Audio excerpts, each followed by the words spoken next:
Hello friends, नमस्कार, जय Jagannath. Welcome to back me channel Rajmama express को आपण बहुत सारा स्वागत एवं आपण को ढेर सारा भल पाए। तो आज गोटे नुआ लंग भिडियो से आज आपण सहित किसी डिस्कसन करी। आज डिस्कसन करी सहित अंटा पेन रु आपण मैंने देखिए जापर कि पुआ हम कि झी हम। तो से विषय में आज आपण सहित डिस्कसन करी। फास्ट रु लास्ट पर्यटन देखिए तो जमा भी स्किप करेंगे। तो अंटा पेन रु आम केमी जापर पुआ हम कि झी हम। समस्ते कहते खास कर कहते कि अंटा पेन रु केमी जापर झी हम कि पुआ हम। यहाँ कौन केमी मुझे सेयार करी भिडियो को फास्ट रु लास्ट पर्यटन देखिए। प्रथम फास्ट स्टार्टिंग रु लास्ट पर्यटन कही आसी पुओ झी आम दुई जन जाक आम सामान। जेहेतु सामान आम क्या सहित भेदभाव रखा दरकार ना। तो भगवान आमको जहाँ देवे आम से ही संतुष्ट हवा दरकार। तो मुझे चाहूँ कि माँ मैंने समस्ते चाहती कि आम जमी आगुतुरा जापर कि आमर पुओ हम कि झी हम। सब माँ मैंने चाहती तो से जाना को भी इंटरेस्ट था। तो से सब बेले चाहते कि आम आमर कौन हम आम केमी जान।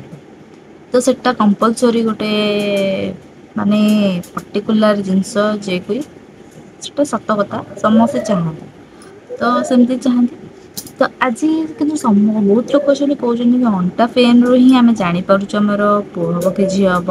यहाँ कौन सत कि मिछ तो से विषय में आपन सहित डिस्कसन करी। भिडियो फास्ट लास्ट पर्यटन देखूँ। टोटाली स्किप करेंगे। फास्ट लास्ट पर्यटन ही देखिए तापर जानते। जदि आप किसी डाउट हो तो मतलब कमेंट बॉक्स में निश्चय कमेंट करेंगे। मुझे निश्चय कमेंट रिप्लाई देंगे।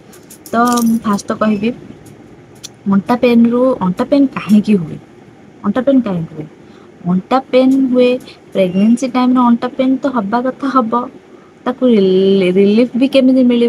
तो से विषय में आज डिस्कसन करी। आउ समस्ते कहते पुओ हम कि झी हम से सत कि मिछ। तो मुझे भिडियो मध्यम आपको सब सब डाउट क्लीयर करदेवी। तो मु फास्ट तो कहि आपण कि अंटा पेन प्रेगनेंसी टाइम रे बहुत हुए। किसी लोगों हुए बस किसी लोगों हुए। तो जो मानकर भी होथबो देखिए से बहुत माने कष्ट पाउथे।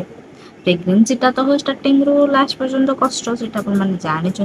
तो तथापि जो माने कर पेन हो अधिक बेसी कष्ट पाते प्रेगनेंसी टाइम। आउ कारण पिला जेहेतु फास्ट 3 मास पर्यंत तो अंटा पेन बेसी हुए जो पिलाटी बढ़ा लगे तापर आम कौन हुए ना आम अंटा उपर प्रेसर पड़े। पिलाटा पेटटा जिते आगू आगू बाहर पिलाटा जिते बढ़े तो से तार पेनटा प्रेसरटा आम पिठी उपर पड़े से आमको पेन हुए। तो जदि आपण माने पेट बाहरी गला अधिक आपण मान अंटा पेन हो कौन करेंगे ना शुणु जिते आप रोषे कर ठिया है कि जहाँ भी कर बेसी टाइम ठिया जमा भी बेसी टाइम ठिया किसी समय आपण मैंने रोषे करदे तापर किसी समय से रेस्ट लीजिए। रेस्ट नेला पर ही पुणी किसी समय जाए ठिया पारे। बट आपण पर्टिकुलर कन्स्टांट किंतु आपण मैंने जमा भी ठिया हेबेनी। जदि भी आप ठिया होपर आसिक आप जमा भी शोबे। जदि आप शोई जाऊँगी ताहले आउरी उठी हबनी ही टोटाली। तो एटा भी हुए।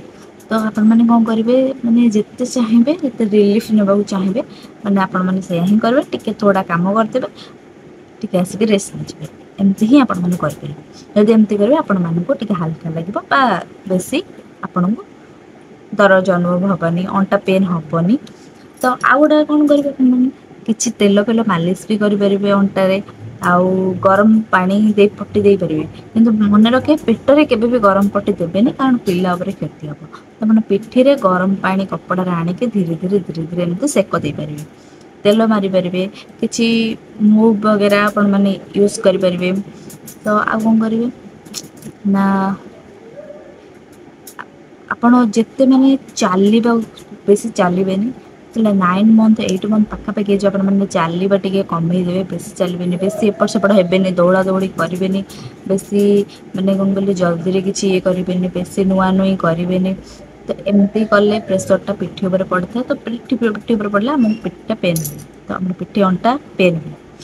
तो पिला ओजन जो आमर ही पिलार ओजन जिते आगू आगू बढ़े ତ ଆମ ବଡ଼ିରେ ମାନେ କଣ କହିଲେ ସେତେ ଆମକୁ ପେନ୍ ହେବାକୁ ଲାଗେ। ସେଥିପାଇଁ ଆମେ ସବୁ ଜିନିଷରେ ଆମେ ମାନେ ଧ୍ୟାନ ଦେବା ଦରକାର। ପ୍ରେଗନେନ୍ସି ଟା ହିଁ ତ ସେଇଆ ନା ସବୁ କଥାରେ ସବୁ ମାନେ କାମରେ ହିଁ ଆମକୁ ଧ୍ୟାନ ଦେବାକୁ ପଡ଼ିବ, ନହେଲେ ଆମେ ଗୋଟେ ସୁସ୍ଥ ବେବି ଜନ୍ମ କରିପାରିବା। ତ ଏମିତି ହିଁ ହୁଏ।